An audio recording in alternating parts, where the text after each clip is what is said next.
This week on the Feel Good Flyover, a Seattle dentist channels the tooth fairy to bring magic and comfort to thousands of children. A Maryland community throws a full-blown Christmas celebration in June, and a 5-year-old piano prodigy takes center stage at Carnegie Hall. Plus, there's more heartwarming stories, and it's all for you. It's Friday, July 25th, and this is the Feel Good Flyover.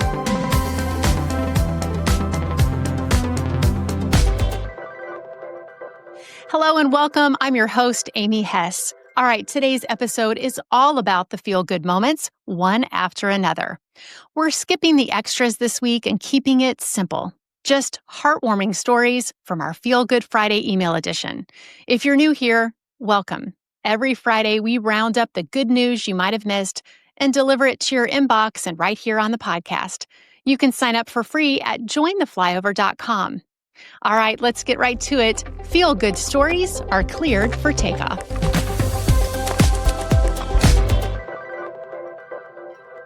Our first story takes us to Seattle, where pediatric dentist Dr. Porva Merchant has quietly taken on a second job for the last 20 years as the tooth fairy. It all started back in dental school when her now husband created an email account for her with the nickname Tooth Fairy. She never imagined that one day parents around the world would be using it to keep the magic alive for their kids. Since that first surprise message, a desperate plea from a mom whose son had waited 2 nights without a visit, Dr. Merchant responded, and she's responded to over 6,000 emails, whether it's calming a child who accidentally swallowed their tooth or answering sweet questions like, "Do you type with your feet?" or even navigating tooth payouts in Israel shekels or South African rand. She always delivers. Every note she writes is thoughtful, gentle, and full of wonder. And each one ends with the same line, "Happy growing up." Some children have written back years later, like one young woman who recently emailed after getting her wisdom teeth removed, just to say thank you. She had lost a tooth in a Singapore hotel drain at age 6, and Dr. Merchant had made sure she still got her fairy visit. Now at 23, she wrote, "You wished me happy growing up, and I'm excited to report that it definitely has been." Dr. Merchant says moments like that remind her that even the smallest kindness can leave a lasting impact, and to thousands of families, she'll always be the tooth fairy. If you ever wondered what the tooth fairy looks like, we've got her picture linked in today's show notes. In Bethesda, Maryland, the spirit of Christmas came early for 9-year-old Casey Zachman, who's battling terminal brain cancer. Diagnosed with an aggressive form of medulloblastoma at just 5 years old, Casey has endured 4 years of surgeries, chemotherapies, radiation, and clinical trials. On June 23rd, her parents, Joe and Alyssa, learned the cancer had spread to her lymph nodes, giving her only weeks to months with her family. Knowing Casey's love for Christmas and with just 6 days' notice, her community rallied to create a full-blown Christmas in June, complete with twinkling lights, holiday music, and Santa arriving on over 24 fire trucks. Hundreds came out, many in heat and light rain, to show their love and help create a special holiday memory for Casey, who watched it all from her front yard in a pink nutcracker gown. Support poured in from all 50 states and beyond with cards, videos, and well wishes, turning a devastating diagnosis day into a joyful Christmas in June her family will always cherish. To see how many people across the world showed up for Casey, we've linked the video and the full story in our show notes. And finally, a 5-year-old piano prodigy from Los Angeles just made his Carnegie Hall debut. Alec Bon Cachadorian earned his spot by sweeping 3 national music competitions, including top prizes in Charleston, New York, and Los Angeles. His wins earned him invites to both Walt Disney Concert Hall and now Carnegie Hall's prestigious New York Classical Debut Awards Gala. Alec has perfect pitch, a rare ability found in just 1 in 10,000 people, and started plinking out melodies before he was out of diapers.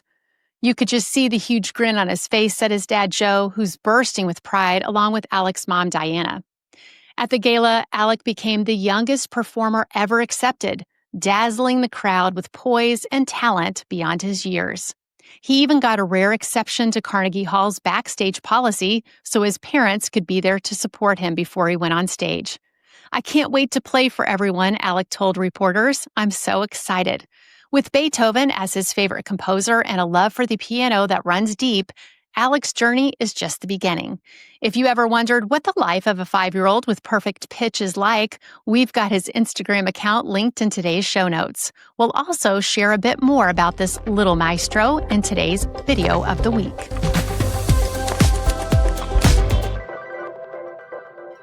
All right, here's some more good stuff. These are the stories that may not make the headlines, but they're making the world a better place, one act of kindness at a time. First up in Everett, Washington, 13-year-old Gage Bryant didn't hesitate when he heard a mother cry out that her son was drowning. He dove into Silver Lake, searched beneath the dock, and brought the boy's lifeless body to the surface. As he began CPR, Gage said he started to pray. Please, God, please save this young man's life. I want him to live long, have a healthy life, and have a wife and children. Thanks to his bravery and the help of nearby nurses and EMTs, the 11-year-old is now out of the ICU and recovering well. Gage says he believes he was meant to be at the lake that day, arriving earlier than planned by fate.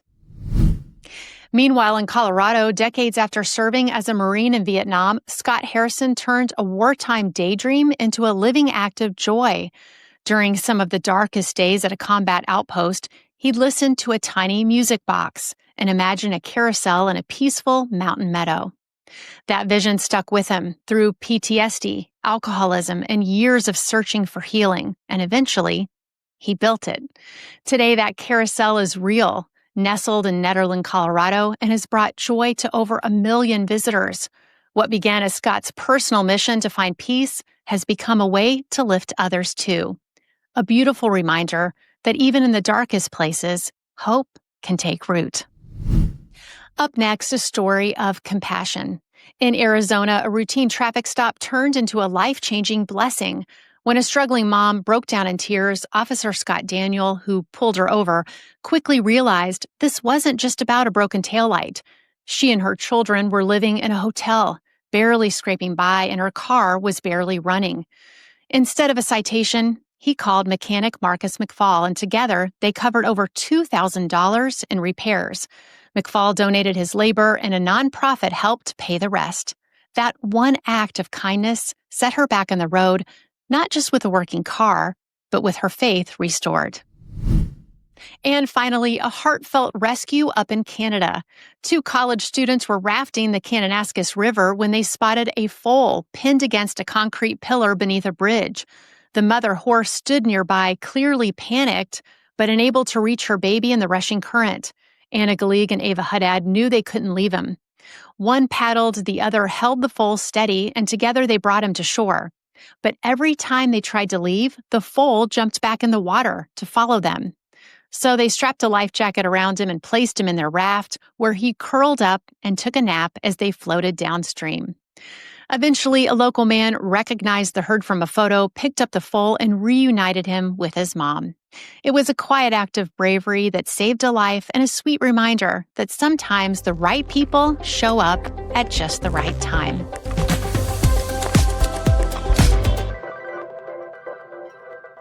All right, and here's our video of the week as promised, a little something extra from that musically gifted 5-year-old we featured earlier.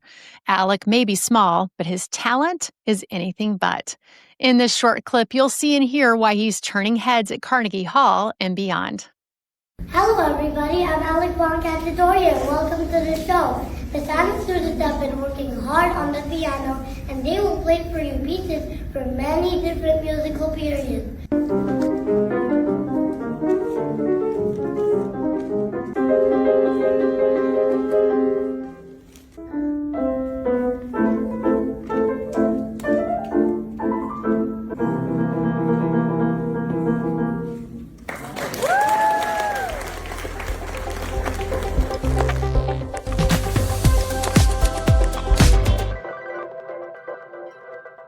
All right, now it's time for Amy's Altitude Check, a moment in the show where we pause, reflect, let the good really sink in. When we talk about looking for the good, sometimes that means being the one who chooses good right in the middle of an ordinary day. This week's stories reminded me that we're all just one moment away from an opportunity to help someone in need, to show kindness to a stranger, to act on that quiet tug in your heart you can't quite explain. It might be inconvenient, unexpected, or even a little scary, but it also might be your moment. It actually reminded me of something my husband experienced last year when we were in a restaurant and a man started choking. Without even thinking, he pushed through the crowd and performed the Heimlich maneuver. He's not in the medical field, but he knew how to perform the move because he had already done it to save someone else's life before. Later, he said, I don't even know what came over me. I just knew I had to do something. So you don't have to have all the answers. You just have to be willing. And like Father Sitchko said on last week's episode, you have to know the voice of God and how he speaks to you. If he's asking, are you ready to say yes? Because maybe, just like some of the folks we met today, you'll find yourself in the right place at the right time, not by accident, but by divine intervention. All right, that's it for this week's Feel Good Flyover. If you liked this more straightforward version of the show, let us know. Drop a comment. Tell us what you think. We love hearing from you. And if this episode made you smile, maybe share it with someone who could use a little light today. See you next Friday. And as always, remember to look for the good.